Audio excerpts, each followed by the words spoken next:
Welcome back to the CUSA Roundtable. Today we are discussing our all-conference selections we made over the weekend. And I should make a correction there. Not necessarily made over the weekend. We put a lot of thought into these picks, and today we have a slightly abbreviated group to discuss some of those selections for us. And before we start breaking down those picks that we made over the weekend, I would like to finally introduce Adrian from Minor Talk, and he's on the family of ESPN networks there in El Paso, and he brings us a plethora of knowledge. And we know that the El Pasos, the fans there had a lot to say over the weekend as the selections came out. But without further ado, I'd like to give Adrian the floor to introduce himself and tell us a little bit about the Minor Talk.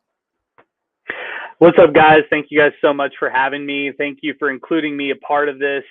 Zay filled in. He played a little pinch hit for us earlier. Zay's co-host of Minor Talk. It's basically an insane call-in show after every UTEP game, men's basketball, football, and people just call in with their thoughts about UTEP, and they just want to talk with us. So sometimes we're kind of like a venting session. Sometimes we're kind of like therapy, and other times we're just a lot of fun. So Minor Talk has been great. This is year 4 of doing Minor Talk along with Sal Montes and Zay Galindo. We've added Alberto Reta into the mix as well. We primarily just cover UTEP, but we're here in El Paso, so that means we're only 45 minutes away from New Mexico State. We did a broadcast out in Las Cruces last weekend, so I could give you a little rundown of the Aggies as well. And Adrian, you can kind of give us a little insight too as far as the fan base there in El Paso as we move into football season. There's a lot of excitement, you had some changes. Scotty Walden's there, and he's quite the character. Something different for you guys there. What's kind of the atmosphere like in El Paso this time of year? Yeah, guys, I'll tell you this.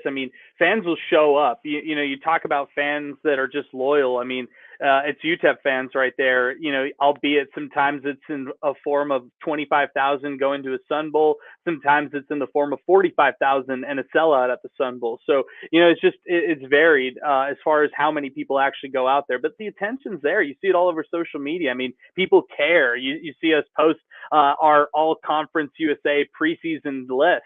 And people are reacting, well, where's UTEP? Why aren't they out there? Why aren't they mentioned and stuff like that? And I think that's the infectious energy that head coach Scotty Walden has delivered here to El Pasoans and people who are part of the UTEP fan base. I think a lot of people are energized about this new coaching staff, this new team, a lot of Austin P transfers, but also some Division I bounce backs as well in this mix, some Power 4 transfers, some excitement in the future with the class of 2025 and class of 2024 even that just signed and is finally on campus. So I think people are excited. I would tell a lot of the fans out there that this is a tough schedule for UTEP.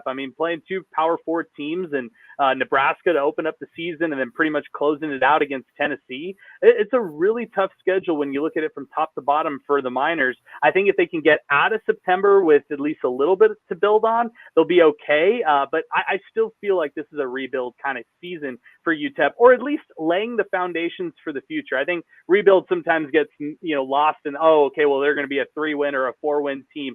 To quantify the wins is going to be difficult with this group. I just feel like this will lay the foundation for the future with Scotty Walden and company. And to build off of your comment there about you talk about the schedule, but we're really talking more about today's episode is the selection and the lack of minors on there. I know you've got Maurice Westmoreland, who is kind of a shoe-in there for defensive end, and then Angelo Tejada, who makes the long snapper selection. That was it for the Miners. And obviously, as you mentioned, a lot of the fans were upset about that selection. But I know you're here to kind of set the record straight and take some of the heat off of us that were on the committee, because you're a part of that as well. It wasn't just, believe it or not, it wasn't just the Fan the Flames podcast that made the selection. But I want to hear again from someone from El Paso who can kind of speak to the level of talent there. I'm not going to take away anything from those guys and what Scotty Walden has built with the pieces that he's got. I think he has a very talented team, but a lot of those guys are coming from the FCS ranks. Where do you see them falling in? And is there potential for any of these guys to make some noise when the season comes to a close in November? Oh, yeah. Well, no doubt. All these guys can shine. That's the excitement, right, about having a new team is there's a lot of newness. And with the newness, you're going to have guys probably closing out the season on one of these all-conference lists, even if it's an honorable mention. So, yeah, the upside's there, no doubt about it, Jake. I'd also say, what position do you want, right? You start to look at the offense and you say, all right, who are the standouts from UTEP? Who should have been on this list? Who was snubbed? Okay, so you're going to go at the running back spot and you're going to think of Javon Jackson. Well, I'm personally not taking Javon Jackson over Quentin Cooley and Elijah Young, at least at this point right now, here at August 12th. Maybe if we're talking December and Javon Jackson puts up 1,000-yard season and just lights it up for the Miners, I'm eating my words. And, he's the type of running back who could do that for you for sure. But UTEP's got a bunch of different backs out there. I can make an argument why Cam Thomas could end up, putting together a lot of rushing yards for the Miners, or, Azell Jolly and what we've seen from him over the, training camp portion of the fall camp series. I'd also say this. All right, you want to argue Otis Pitts III. That's probably my second argument. Okay, should he be on that offensive line and represent UTEP as one of the elite offensive guards, across Conference USA? And yeah, maybe you make that argument right there. But I like the compliment. I like the group that was selected here. I think that's the part that people miss, right? This is the all Roundtable offense. These are the best of the best. I mean, the Liberty squad, that's a Power Four squad when you look at it talent-wise, at least on paper. They've got Salter, who's one of, if not the best quarterbacks that you're going to find in Group of Five football across all of, college football right now. And then Quentin Cooley, to just add a complement of running back right him. I just mentioned him earlier. That's why a guy like Jackson couldn't crack the All-Conference USA, Roundtable offense. The defensive side of the ball, yeah, you could make an argument. A.J. Odoms at the cornerback spot. You can make arguments for some of the other guys there. But I love the selection of Maurice Westmoreland. He's well-deserved as something like that. He's a great edge rusher. He's somebody who I think the Miners are going to rely on heavily this year to rush the quarterback. And I think that was an excellent selection. And to name anybody else, just here at this point right now, I think it's a little early. I think some of these guys will earn it by the end of the season, and then we'll have a revisit of this conversation. And I can tell you, hey, this guy was snubbed from the all-conference list at the end of the year because they were able to prove it all season long. Absolutely, and a lot of those guys will have to earn it, and like you said, the schedule doesn't make it easy for those guys. But I'm excited to see what Coach Walden is capable of doing there in El Paso. And but to move on, joining us also Ben from March to the Pod, Sam Houston State. He is with us again for a fourth straight episode, like myself. So he's now a long tenured show contributor. But Ben, let's hear from you. Much like everyone that's here, that's present today on an abbreviated show, is you didn't have many guys on there. Noah Smith was again kind of a shoe-in. We had discussed him in our last episode about the kind of star potential that he has in the conference. If he can stay healthy, he's going to be an exceptional piece to what the Bearcats have. But amongst other names on there as well as like Sessoms as our special teams player of the year. But Ben, I'll hand it over to you to kind of talk about some of those picks. Yeah, nothing too surprising when it comes to the Sam Houston side. Noah Smith, Kavian Gaither, and Colby Sessoms were the three selections for Sam Houston across the three different groups. And so on the offensive side, I think everyone knew Noah Smith was going to be there. No surprise, the only all-conference returner at the receiver position from last season. And then the running back position, I think there's three guys that could end up being on the list, but I think it's going to be such a timeshare that it's going to be hard for one of them to maybe be an all-conference guy, between Zach Hrabachik, John Gentry, and the Memphis transfer, Jay Ducker. And so I think all three of them have the talent to do it, but I don't think any of them are going to get the workload to be able to put up the numbers to be on this kind of list. And the same thing at wide receiver, even with Noah Smith. Sam Houston's very deep at receiver, maybe the best receiving group in the conference, maybe second best behind Western Kentucky. And so even with Noah Smith, I was talking with the staff this last week. They don't know if he's going to put up the same numbers he did last year just because last year there were so many guys that were hurt. And then you've also added guys through the portal and then guys that redshirted last year that are going to be playing more. So I think the volume is a big thing on the offensive side for a lot of the guys. So they might not be able to make a list like this because a lot of it's going to be spread out. I think on the defensive side, the one name that I think could have gotten in there along with Kavian Gaither is Isaiah Nixon. Really, really good edge rusher for us. Really came on late in the year. I know some people had him on their list, and I think he was an option to choose there on our list. And so he takes over for Markel Perry. Markel Perry had been here 6 years, and Isaiah Nixon had actually kind of taken the job from him late in the season last year. So now that he's got a full year to do his thing, could be a name to watch there on the defensive side. And then On the special teams, I think Colby Sessoms was probably the best kicker in Conference USA last year, hence why he's our special teams player of the year.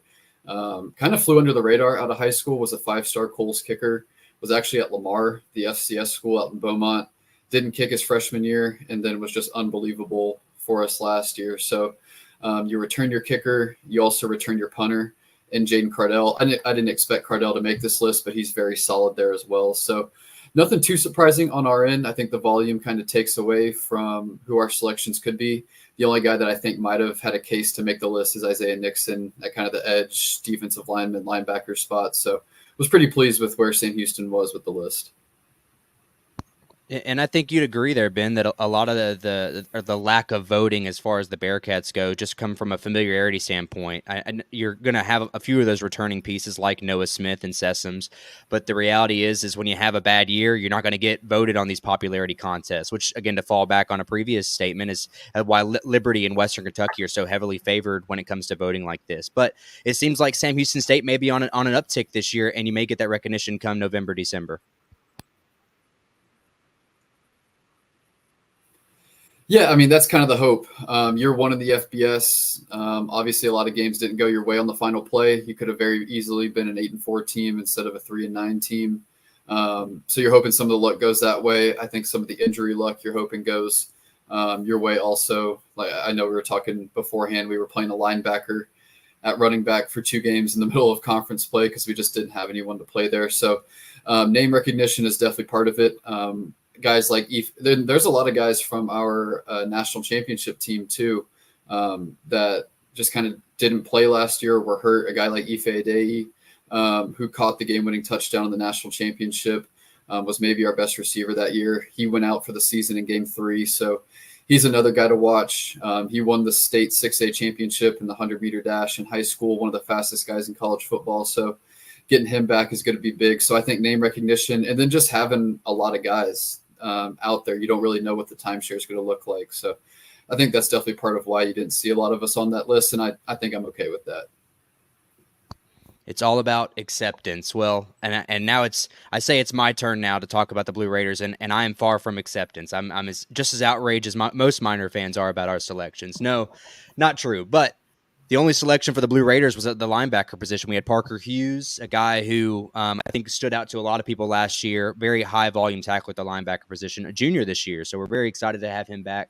The defensive side, the front 7 in specific, has been absolutely obliterated by the transfer portal. But the linebacker position is an area that the Blue Raiders and Coach Derek Mason, defensive coordinator Brian Stewart, should be very pleased with. And Parker is definitely a big part of that, along with Devin Curtis, who's an outside linebacker who I would say potentially by the end of the year could end up on this list as a graduate student. Again, another very high-volume tackler. We got Drew Francis at the linebacker position. And then our secondary is full of P5, or I should say correctly, P4 guys now. But we're filled with a lot of transfers in the secondary that I don't know necessarily where they're going to fit in, because it's such a deep room, according to Coach Derek Mason, that we had at fall camp last week, that every day seems to be a battle. You could look at that as a good thing, or you could look at that as a bad thing. I'm not necessarily sure where most Raider fans fall on it, but from what I was able to see, it looks like there's a lot of talent there, and I'm sure that whoever we decide to stick into the secondary, I think will make a name for themselves, because MTSU does have a history of producing very good secondary players like Kevin Byard, Travarius Ward, Super Bowl winners. So that's kind of that's an area that I would definitely keep eyes on for MTSU. And then on the offensive side, from the tight end position, Holden Willis just narrowly missed out on the tight end position to Sean Brown from Jacksonville State, which is understandable. If you're looking at a guy that has high draft value, Sean Brown is definitely up there when it comes to Conference USA. I wouldn't be surprised if he's one of the first names that comes off the board in next summer's draft, especially at the tight end position. He's a great two-way player. But to Holden Willis's credit, he is a flex receiver as it'll ever get. He's listed as a tight end, but he has the length, the speed, that he'll play the slot a lot this year. So I don't know that he necessarily fits the traditional tight end position like Sean Brown at Jacksonville State does. So I give credit where credit is due there.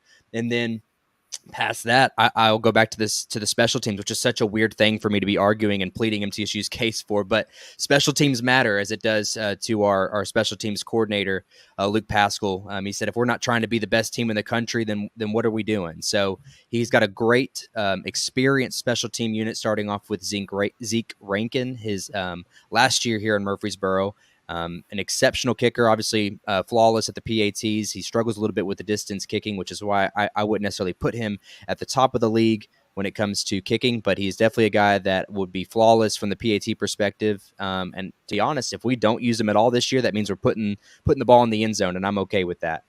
And then the long snapper, Brody Butler, just narrowly missed out from Angelo Tejada there at UTEP, a guy who's been here also very long tenured.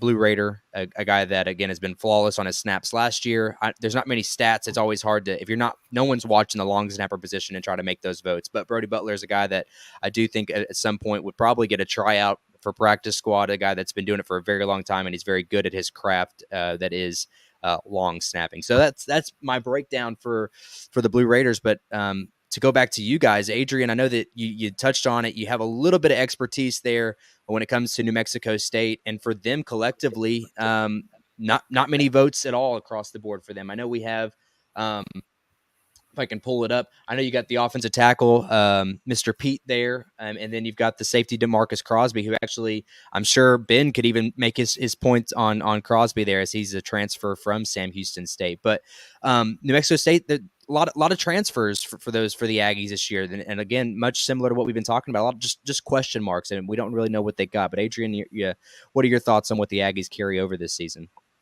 Yeah, guys, on every prep that I did leading up to this, on all this, and leading up to when we went on our trip last week to Las Cruces, very short trip, by the way, not like going over to Lynchburg, Virginia from El Paso, Texas. When we went out to Las Cruces, you realize that Tony Sanchez actually has things a little bit more figured out than I initially thought. I thought, okay, this is the wild, wild west. Jerry Kill came and just took all the guys away from New Mexico State. He did take a good chunk of guys away and some difference makers, going with him over to Vanderbilt, not to mention all the coaches and the turnover there.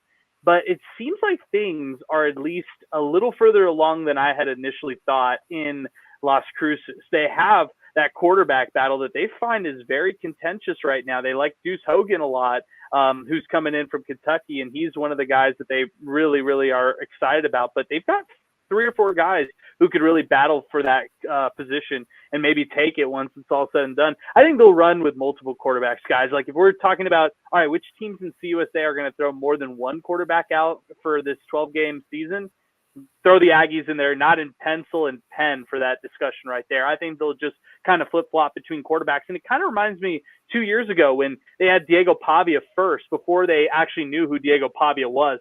He was battling it out against guys like Gavin Frakes at New Mexico State. So it was a little bit of trial and error for Pavia to really find who he was as a quarterback. Now you got a really talented backfield, guys. That running back room in New Mexico State is stacked. I'm very impressed with who they bring back from last year, but who they're bringing into the mix as well. Tony Sanchez has some P4 transfers that he's really high on and he's really excited about. You talked about Pete on the offensive line. He's definitely a mainstay, but they've got, I think it's like 4 out of their 5 offensive linemen returning from last year, which is a real steady thing. And that tells you a lot of things about this team. So if they're able to stay healthy, if they're able to get quality production off the depth that they acquired through the transfer portal or through maybe guys just stepping up who didn't get a chance to really play last year, I think this team will be a little better than I initially thought. Guys, I'll be honest, before I went out there, I was thinking, oh man, New Mexico State, they're probably going to be near the bottom of Conference USA.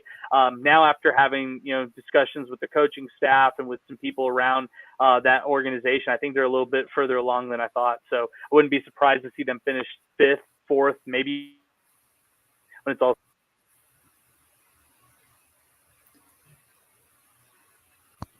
Yeah, I'm glad you said that, because one thing when you're doing the scouting on them is the run game. That is an area that seems to be where their bread and butter is going to be this year. So it'll be interesting to see what the Aggies are capable of doing. But to turn it back over to our conversation about the conference as a whole here, And I know we're missing a lot of our valuable pieces, and maybe it's for the best that we're getting a different perspective than our friends over at Fan the Flames or Topper talk about some of their major picks. But I without looking directly at everyone's selections here, I would assume most of us were pretty unanimous when it comes to those top spots. And I'll pull over our overlay here of the offensive side of thing. I would imagine everyone here pick Hayden Salter. I would imagine everyone here put Quentin Cooley. Elijah Young, maybe some might have wavered on, but I think Noah Smith, Treon Sibley were names that we all threw out there. And I'll turn it back over to Ben to talk about his perspective of it. But I think you'd be clueless not to have those guys at the top of your selection. Yeah, on the offensive side, those were definitely some of the ones that that are kind of no-brainers. I think Caden Salter, everybody's picking as their player of the year, offensive player of the year. I think Noah Smith, we've talked about him. He was kind of a shoe-in. Quentin Cooley as well. Really like what I've heard about Elijah Young as well, with Treon Sibley and Dalvin Smith. Just the weapons at Western Kentucky and Liberty are just really impressive. And then I think another name that everybody probably picked, not everyone knows offensive lineman, but Clay Webb is a very, very good offensive lineman for Jacksonville State. He's picked up a lot of preseason honors. So my stuff didn't differ too much from what was in here. I did want to hit on Clay Webb, though, because offensive linemen don't get a ton of love, but obviously Clay Webb is one of the best in the country. I think he was one of the top G5 players in college football 25, if I'm not mistaken. So he's another name to watch out for there on the O-line. He's going to be really good for Jacksonville State. Yeah, absolutely. Clay Webb was, and really, and I'll shame on me for not being a good host, but I know I voted for him, and I know that he was a name that from Georgia. That's where he's from. He's a transfer from Georgia. So, and he's a large body, not necessarily when it comes to weight, but being at 6'3", and being that interior lineman that he is, he's definitely a name that everyone has to know about. He's going to be on a lot of draft boards, again, alluding to that upcoming draft. But we'll turn it over onto the defensive side, and it pretty similar there when it comes to a lot of the picks. Adrian, I know that you had a pretty similar edge rushing with Westmoreland and TJ Bush, another heavy favorite. I know you made the pick there for excuse me if I'm saying it wrong, Tavita Tafuna, the interior lineman there on the defensive tackle position. Your linebackers are all pretty much unanimous, as well as a secondary. So I'm interested to hear kind of your pick when it comes to those mainstays there on the defensive side, as well as your selection there in the interior defensive line. Yeah, the Tavita Tafuna pick was purely a 2022 pick, not 2023 pick. He pretty much, I don't know how to properly say this in PC terms, but he just sat out. I mean, like, he redshirted himself after 4 games, didn't go UTEP's way, and he preserved his eligibility, which is probably the right thing to do when the season goes as south as last year went for UTEP. So Tavita Tafuna, by the end of the season, don't be surprised to see him on all conference boards, and it's because he could really stuff the run. He's a very experienced guy in this UTEP system. He's played a lot of games under his belt. He started a lot of games under his belt, so he's a really productive guy. So that was more of a pick of, hey, let me bring some awareness to what kind of a player he is, and Katie Johnson as well in that defensive for UTEP. But I'm curious to see what they do. I'm also, Maurice Westmoreland had a really productive season last year. He's like the NFL guy that scouts are excited about from this core and this nucleus right here for UTEP football. I don't know if he actually gets a chance to play on Sunday or not, but I think the prospect is there. He's a sizable guy. He's got great reach. He's got he's a really physical guy. He could play in a 4-3 technique. He could play in a 3-3-5 technique. He could play in a 3-4 technique. So whether you throw him out as a Micah Parsons, outside linebacker, or if you throw him in as a true edge rusher like Nick Bosa, I think he could do pretty well, in both regards. And I feel like, for Maurice Westmoreland, it's about continuing to be consistent. UTEP's had some really strong pass rushers over the past couple of years, led by guys like Praise Amehule. And the only reason why those guys aren't able to take that next step is once they're starting to see those double teams across Conference USA, or offensive lines really start to get in front of them, it becomes difficult for some of these guys. So I'm curious to see how Maurice Westmoreland will attack double teams, or how the defensive coaching staff will reposition Maurice to get, more of an advantage from different angles, from different spots on the defense. And, guys, I'll be honest, I love the Liberty players that we picked all across that defense. I just really am hammering it home. I think Liberty is just going to be a really tough team to beat all across Conference USA this year. I think when you're talking all Conference USA teams, those are the guys who really stand out to me. There were some really positive guys that we saw, from Anthony Johnson from Western Kentucky. I loved what we saw from him last year. Wheeler on the defensive line. I understand it. I get it. So, yeah, some really good defensive names. I really like the defense across Conference USA. I think a little bit more than I like the offense, to be honest. Yeah, I would agree. I think. Go ahead, Ben. Sorry, I was going to add one more thing is the defensive player of the year. I don't know what the voting looked like, but I'm sure it was, I don't know. There might have been a couple names out there. Obviously, CJ Bazell from Liberty won it, but I would say keep an eye on Kavian Gaither from Sam Houston. He's a guy that has won a conference defensive player of the year in the past.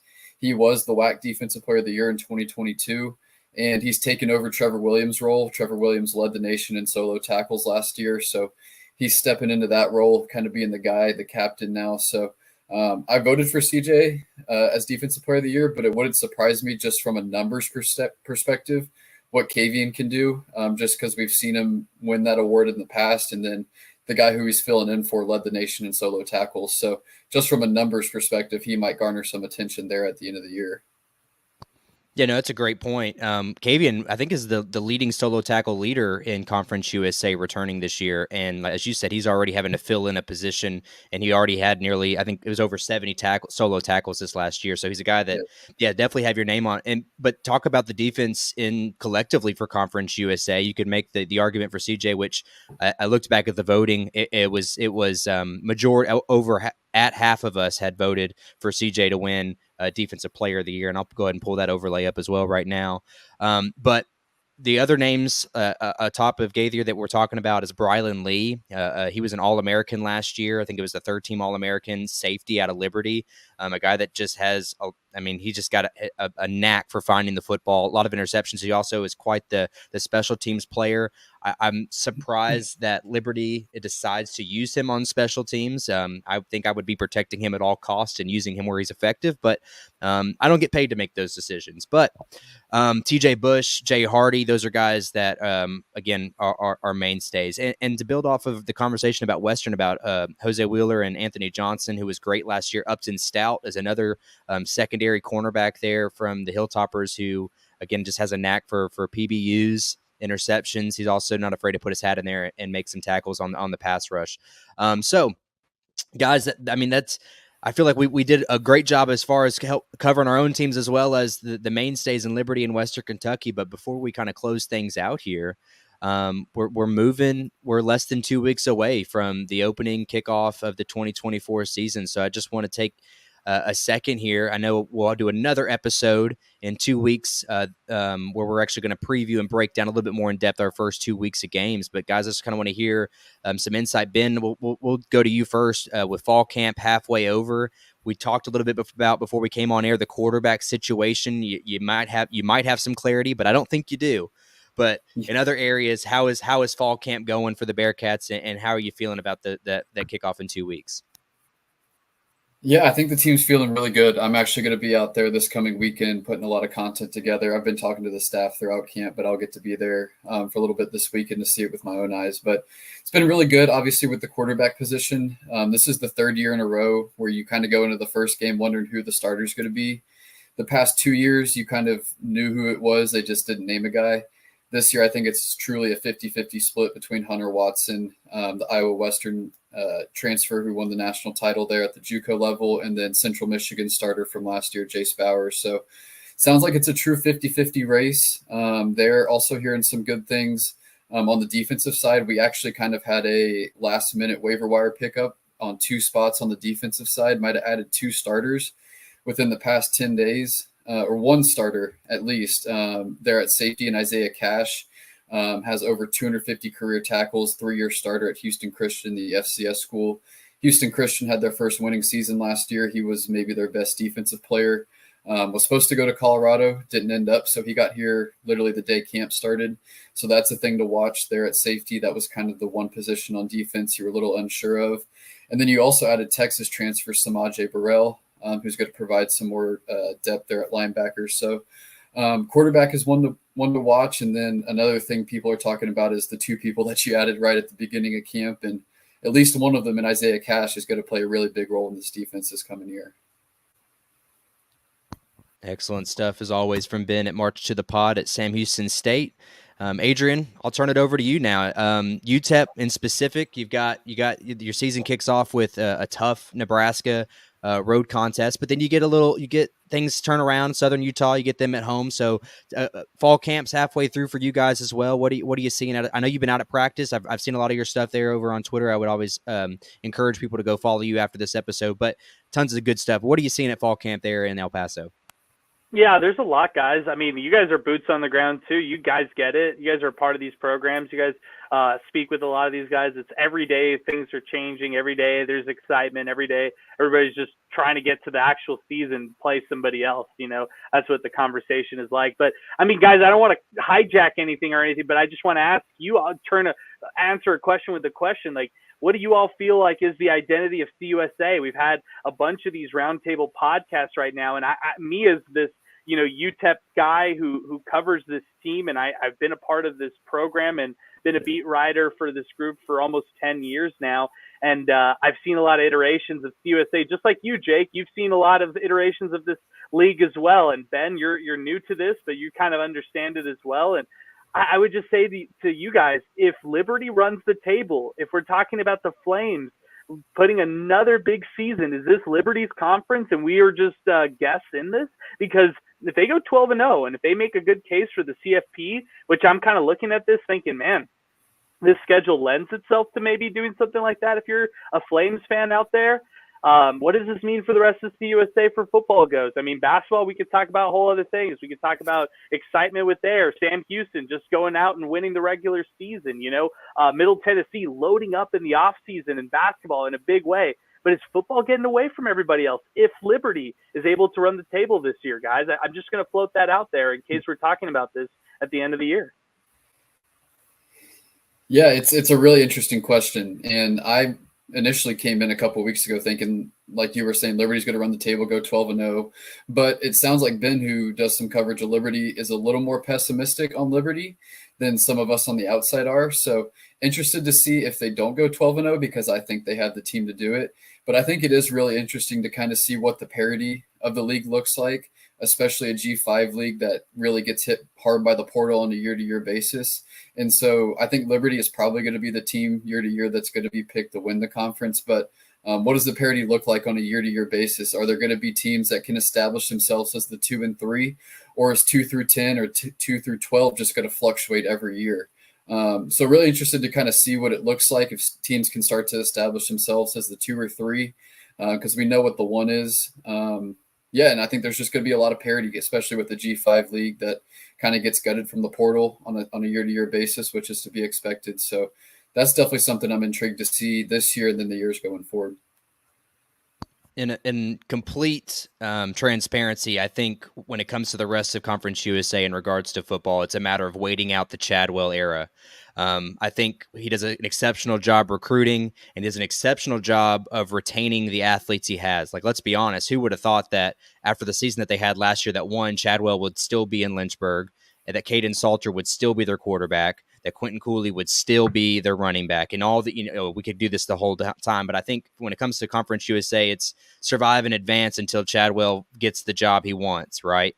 But and to echo what Ben said about the other Ben from Fan the Flames podcast about how pessimistic he was, there's definitely some games that they could lose, like the road contest at App State. I would even piggyback off that. If Sam Houston is what everyone says that they are this year, you end the season there in Sam Houston. And if they have a great year up to that point, who knows where you are when it comes to Conference USA championship implications. So Liberty sounds susceptible to slip up. I think Conference USA this year is in a position where those games can become more competitive.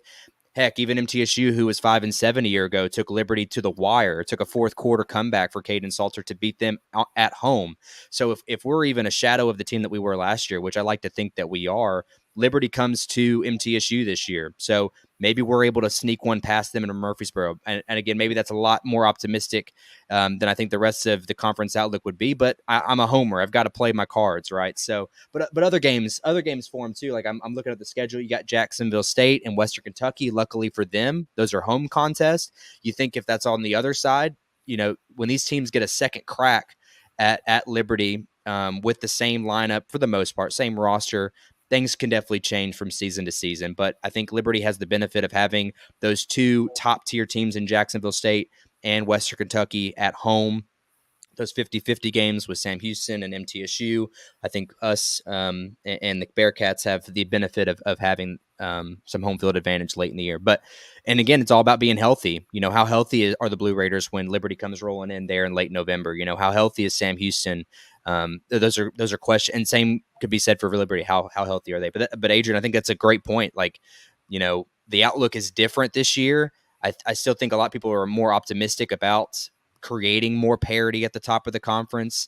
But there's a lot to be said about it. But basketball, like just to piggyback on that and kind of preview what we got coming up down there, like basketball looks great this year. I'm super stoked about where basketball, and we saw Mid-Major Madness set up a poll today, which got the juices flowing for basketball a little bit. I know Ben's excited to see Sam Houston at the top, but I was excited to see us at second place after being a bottom dweller last year. But that's it. Conference USA should be excited about what's coming this fall and winter. Yeah, Liberty's definitely susceptible. Like you said, Middle Tennessee had them kind of on the ropes. We had 4 plays at the goal line to win it. Lost 21-16 at Liberty. So they've been susceptible. That was one of the heartbreakers that we went through. Just couldn't put it in at the 2-yard line. They've been susceptible. And then, like you said, basketball is going to be really fun. Sam Houston returns pretty much its whole starting 5. Middle Tennessee, gutted by injuries last year, but returns a lot. Started to figure it out at the end. And then UTEP obviously went on a run, returns a lot, brought in that really good transfer from Tarleton. So they're going to have some good pieces. And basketball, there's going to be a lot of parity, a lot of fun, going to be a really good conference. Absolutely. Well, guys, it's been a pleasure to have us on. It's just been a small little group. I know a lot of us that are listening to the CUSA Roundtable regulars know that we normally have our full group, but unfortunately just scheduling conflicts, as well as we had to do what it took to get Adrian on. So I know Adrian's headed on to the radio here pretty soon as we're doing our pre-recorded live. But Adrian, it's been a pleasure to have you on and again, kind of set the record straight for the Miner fans. Yeah, don't worry. The Miner fans, they can be excited about the coming seasons with Scotty Walden, their new head coach. This year, just be excited and just be along for the ride. Don't just throw the records out the books. It's a talented conference in CUSA right now on paper. Just because the preseason accolades aren't there doesn't mean that the end of season accolades won't come. So that's really the message to the fans right now. But guys, I can't thank you enough. You both do great work. I look forward to talking to you and dragging you both on our radio show during the season. Once UTEP takes on, the likes of Middle Tennessee or the likes of Sam Houston State. So really good stuff, guys. I really appreciate both of you. Yeah, thanks for coming. Good stuff. Absolutely. And you heard Adrian, as this live stream is going at 7 p.m. Eastern, it'll be 5 p.m. there Mountain Time. He'll be live streaming. So if you have any issues with what he said, call into the show. You complain to him, give him like he said, it's a therapy session. So if you Miner fans, if you're not happy, he's your guy. He'll talk you off the ledge. It'll all be okay. But pleasure once again. And for those tuning in, we will see you again in 2 weeks, and it'll be kickoff time for college football, and we will catch you then. Appreciate it.